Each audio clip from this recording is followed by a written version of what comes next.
Bismillahirrahmanirrahim. Dear students, Assalamu alaikum. Today in third session of leadership towards quality management, we have to discuss the following things. As you know, this is Dr. Ijaz Ahmad Tatla and you are PhD education scholars for the course Total Quality Management in Education. And in continuation of our previous two sessions, in this session we are going to cover leadership styles that involves in total quality management and also its implications and some more. Earlier we studied that there is democratic, authoritative, and laissez-faire leadership style. But according to United States Army Handbook published in 1973, styles of leadership are authoritarian, that is also known as autocratic, participative, that is known as democratic, and delegative, that is also known as a free region leadership style. What autocratic is, wherein this authoritarian leaders makes decisions alone as power is centralized in one person. Decisions are enforced using rewards and the fear of punishment. It is an abusive, unprofessional style called bossing people around. And in the democratic, the participative leaders include one or more employees. In the decision-making process, communication flow freely. Suggestions are made in both directions. The participation encourages member commitment to the final decisions. Where in delegative style, that is region leader gives power to subordinates to make the decisions. However, the leader is still responsible for the decisions that are made. This is used when employees are able to analyze the situation. Delegative style is generally not useful. Here, I would like to share with you some areas of leadership, wherein the first one is the trait theory, behavioral theory, contingency theory, and situational theory. Total quality management is an enhancement to the traditional way of doing business and work. It is an art of managing the whole to achieve excellence. Let me share with you separately the letters TQM, Total Quality Management.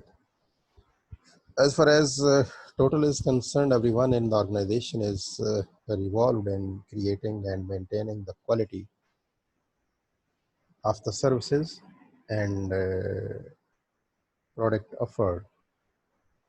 Whereas concerned with quality, the organization through individuals and collection focuses on meeting customer needs, recognizing the customer perception, and identifies the quality. It is the customer satisfaction through product or by services, whereas management is the system. The emphasis lies on continuously improving this system in order to achieve the best results. Whereas leadership in total quality management, the top management should provide the leadership for quality awakening. In organization, they should evolve effective plans and provide leadership in achieving the objectives. According to Mittal 1999, leadership is defined in the context of TQM as providing and driving the vision. No doubt, general leadership also have been divided in anonymously. Therefore, here in TQM, both of the major responsibilities lies with the leader that could drive the vision and provide the vision.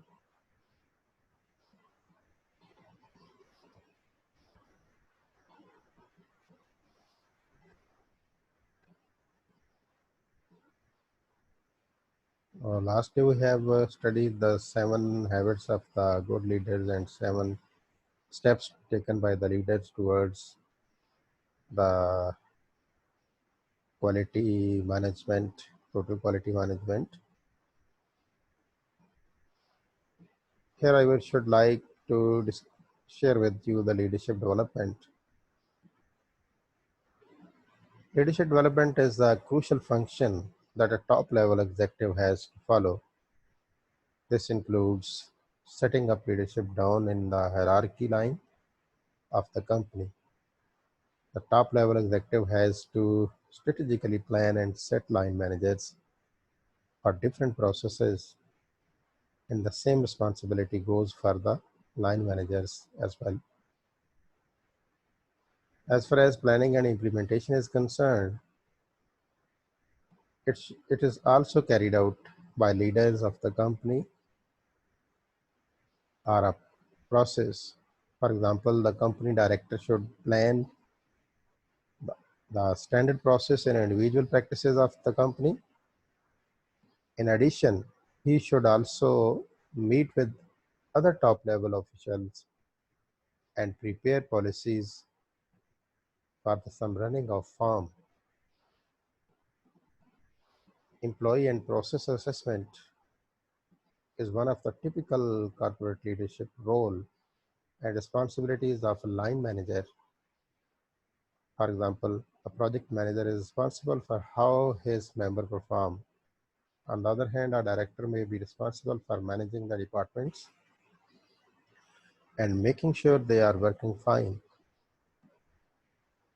As far as motivation of employee is concerned, it is a fact that a leader without employee motivation skills is not a leader at all. A leader should obligatorily motivate employees to overcome their weak points. He should encourage them by all means possible, such as appreciation mails, financial incentives, employee recognition awards, and similar other methods. Because uh, appreciation and rewards certainly motivate the employees to work with zeal and zest, whereas the good workers, if not appraised, they lose heart and consider that injustice in the organization from the leadership side, and they are demotivated. Decision making, be it any leader, he certainly needs to have the decision making skills, because when leader have to provide the vision and drive the vision, so the sharp skill of decision making should lie with him. Because at certain situations, strategically, he or she have to make the sharp decisions towards the well-being of his followers, as well as quality products of the organization, to win the satisfaction and win the hearts of customer.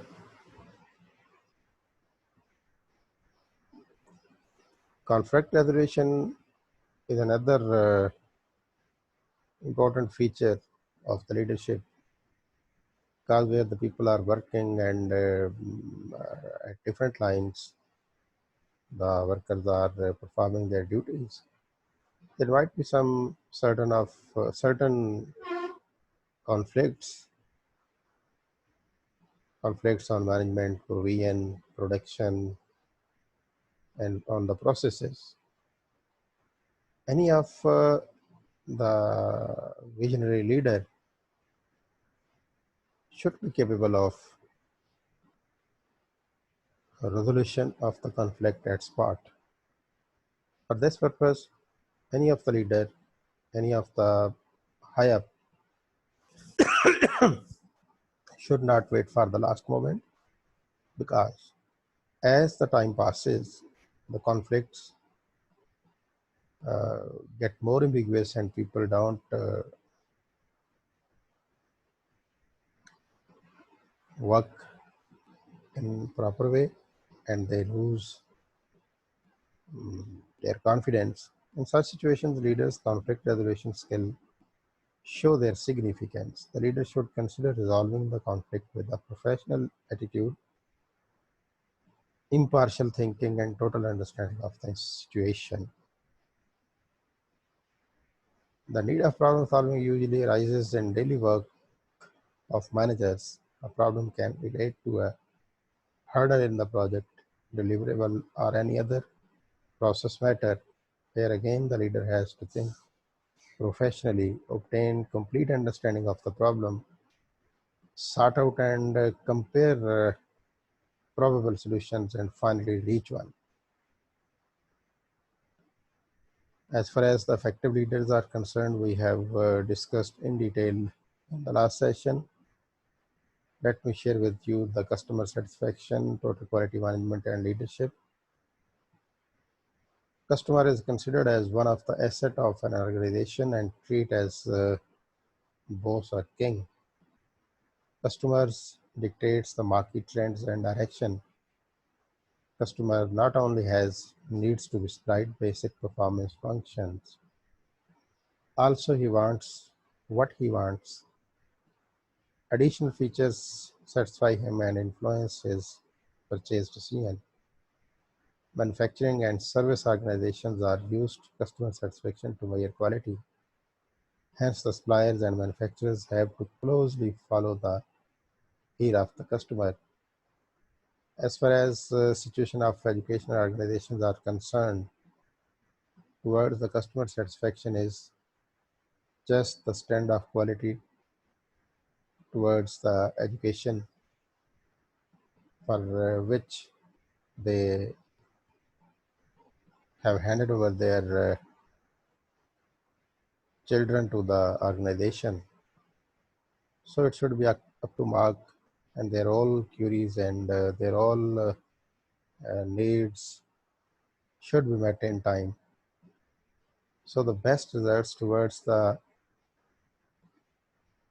satisfaction towards standard of education, moral, physical, ethical, uh, environment provision, and many more, whatever in the societal setup is needed with the uh,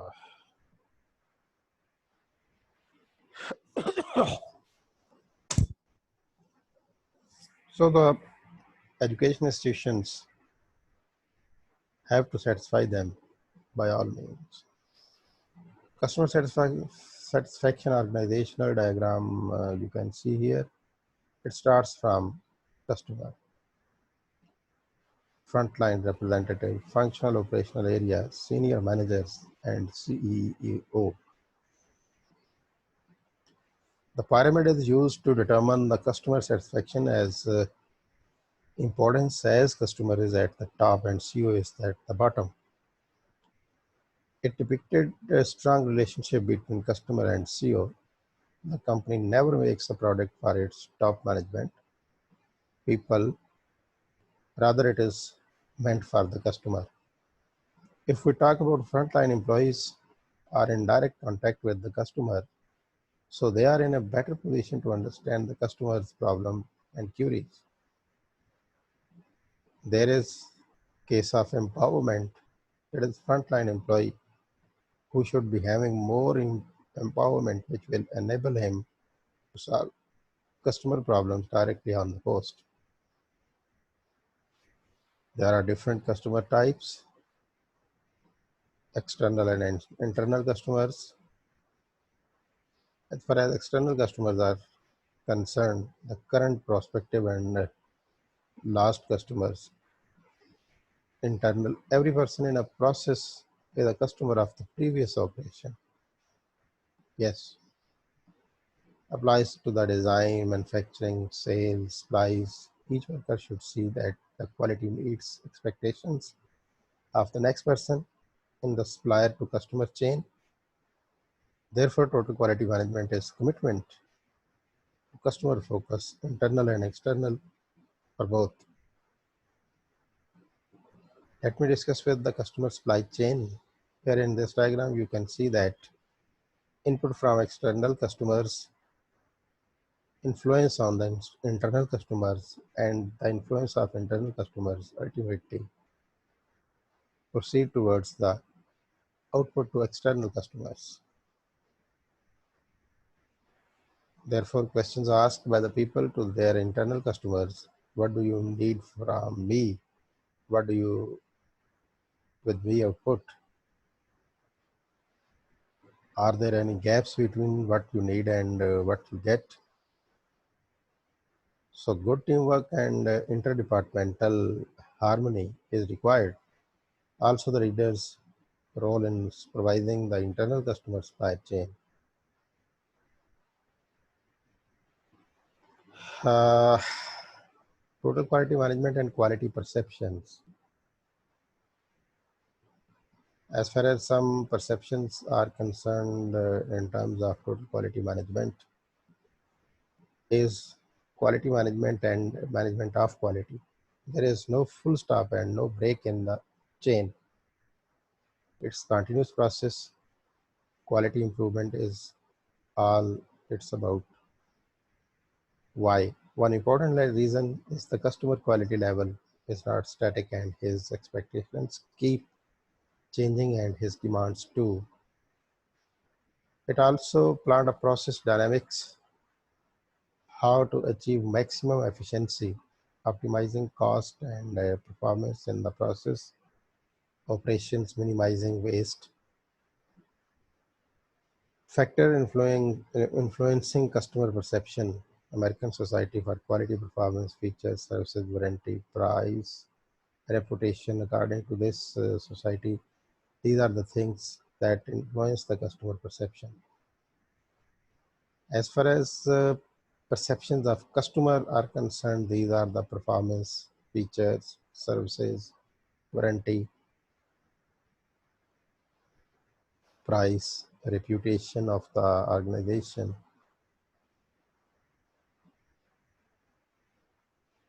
As far as performance is concerned, it involves fitness for use, determined product features, ready for customer use, and features involves attributes of the products, services for primary and secondary nature depend upon psychological, time-oriented, contractual, technological, whereas service is related to customer service part to give customer added value considered as intangible features.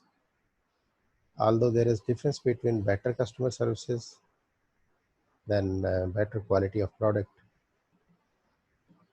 Warranty is considered as public promise backed by guarantee for customer satisfaction. It gives customer for commitment. It generates feedback about products, features, and services. It encourages to purchase product and reduce risk level.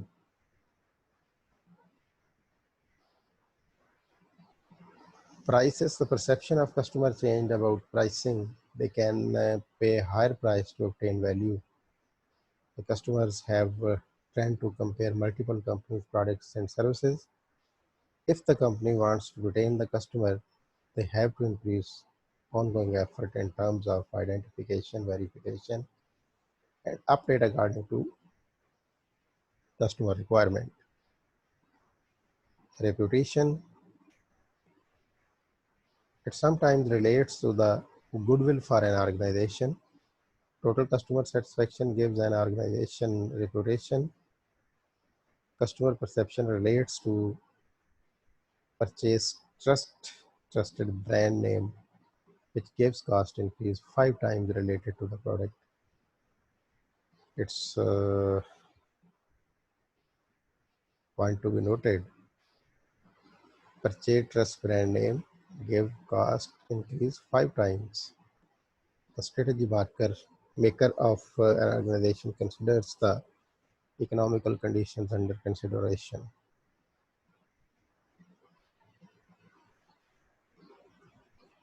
As far as service quality is concerned, it is considered as a level for an organization to achieve so that strategies are designed that work for the betterment of production in a company. It is group of activities in an organization for customer satisfaction by quality consideration during sale and after sale services. There are 5 main pillars through which service quality is considered. The pillars are organization, customer care, communication, frontline people, and leadership. Customer retention. Customer satisfaction should lead to customer loyalty and customer retention. This is the ACE test and bottom line.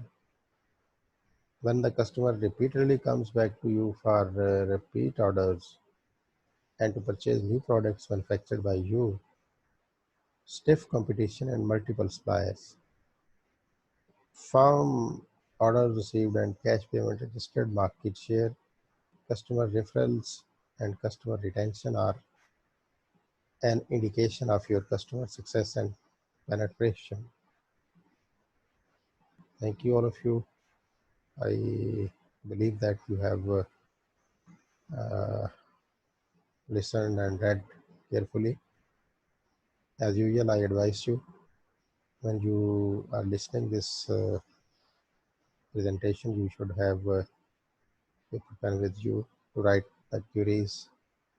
Once you have finished listening, then go for rearranging your questions, and you will be welcomed on Google Meet for discussion on these questions.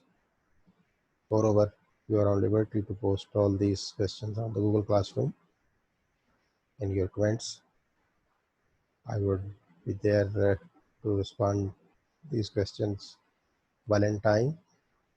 One should more in this response I would like to discuss with you. That is employee feedback. Employee feedback is considered as one of the important tools for analysis for an organization with source of information. Customer research reveals what is happening, and employees research always reveals why it is happening. Customer research reveals what is happening, and employee research reveals why it is happening. No doubt. It should be regularly solicited rather than checking the wooden box annually, because on and off checking and will not yield better results. But when you are regularly checking, no doubt it will give you uh, feedback and certain suggestions and necessary changes you can make promptly. Accordingly, customer feedback also plays a vital role towards amendment, upgradation, development, modification in the product. Because customer feedback has to be continuously sought and monitored, not one time only. It should be proactive. Complaints are a reactive method of finding out there is a problem. Therefore, customer feedback should be monitored day by day. Customer feedback can be relayed to one-time effort and ongoing and active problem probing for the customer. Therefore, performance comparison with competitors can be done for new product development, and customers' need can be identified. Relative priorities of quality can be obtained from the horse's mouth. Horse's mouth are your customers. Areas for improvement can be noted. Therefore, these all 6 different identifications can be made on the base of customer feedback.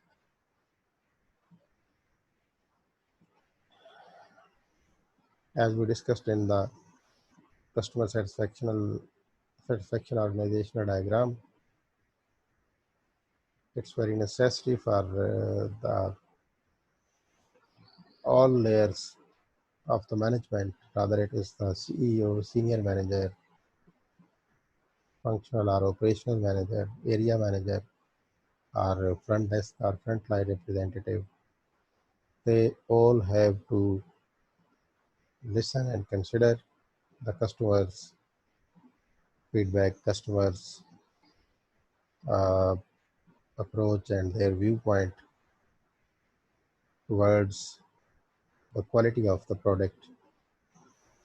That will certainly enhance and strengthen the quality of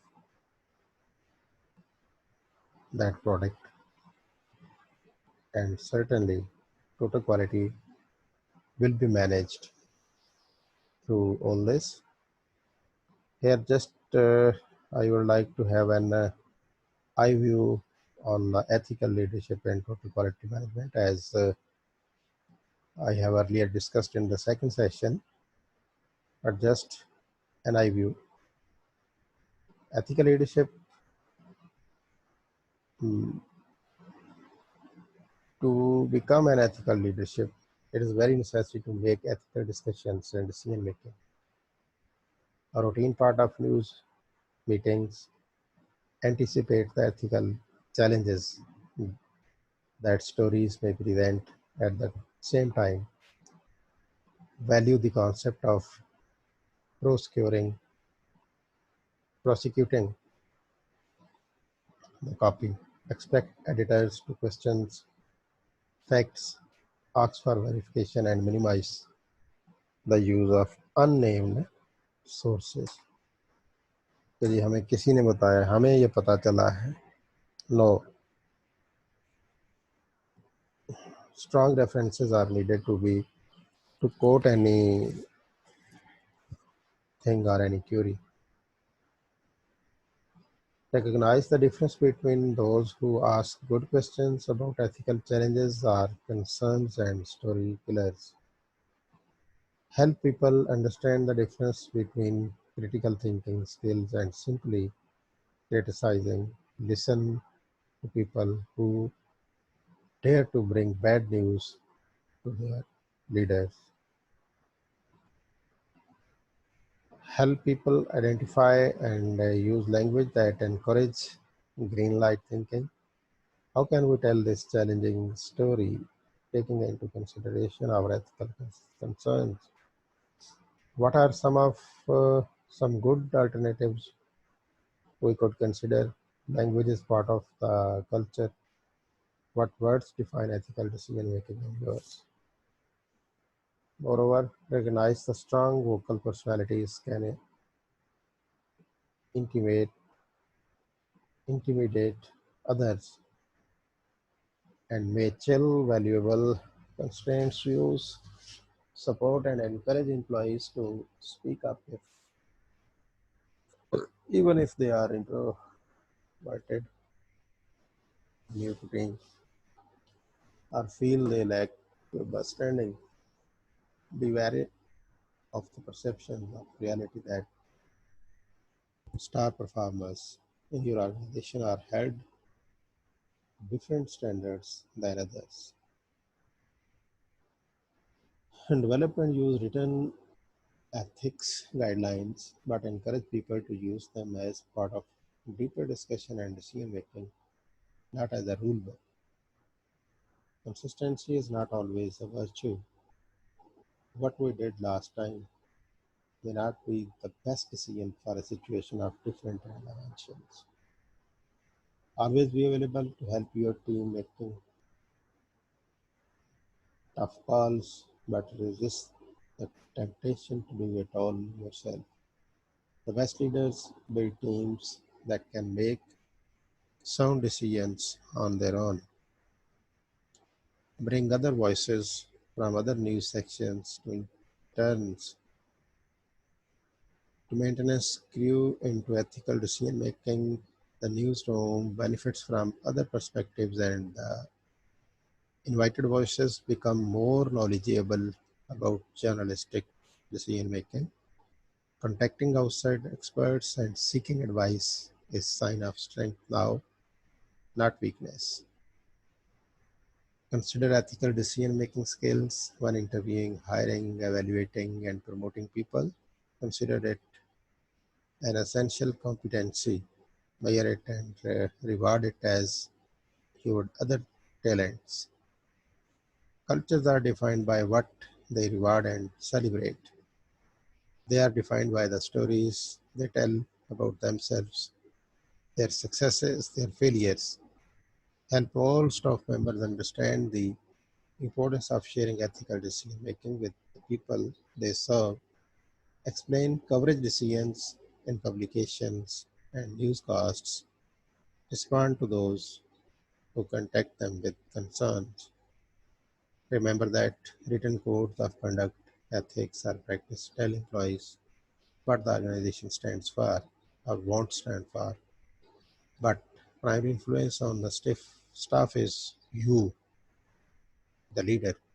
Your work and deeds set the standards for your team. They watch you and listen to you for the real story of what matters. So it is all about the ethical leadership. Thank you and Allah Hafiz.